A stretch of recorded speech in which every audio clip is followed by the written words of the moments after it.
सांगलीतून मोठी बातमी आहे। सांगलीत स्पेशल 26 चित्रपटासारखी चोरी झालेली आयकर अधिकारी असल्याचं सांगत फसवणूक करण्यात आली। कोट्यवधी रुपयांचं सोनं आणि रोकड लुटण्यात आली आहे। बोगस आयकर छाप्याबाबत पोलिसांकडून तपास सुरू आहे।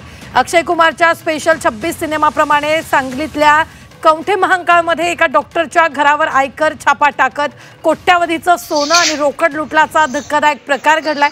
आयकर विभागाकडून आल्याचं सांगत शहरातील प्रसिद्ध डॉक्टर जगन्नाथ मेत्रे यांच्या घरात बोगस आयकर पथकानं रविवारी रात्रीच्या सुमारास प्रवेश केला। डॉक्टर मेत्रेंना सर्च वॉरंट दाखवत चौघांनी सिने स्टाईल पद्धतीनं घराची झडती घेतली, ज्यामध्ये घरात असणारी 16 लाखांची रोकड, तब्बल 1 किलोच्या आसपास सोन्याचे दागिने असं जवळपास 2 कोटींचा मुद्देमाल जप्त केल्याचं सांगत तिथून पोबारा केला। त्यानंतर डॉक्टरांना संशय आल्यानं डॉक्टरांनी कवठे महांकाळ पोलिसांना याची माहिती दिल्यानंतर पोलिसांनी डॉक्टरच्या घरी धाव घेत छापा बोगस सर्व प्रकरणाचा तपास सुरू केला। मात्र तोते आयकर विभागाच्या धाडीमुळे सांगली जिल्ह्यामध्ये एकच खळबळ उडाली आहे।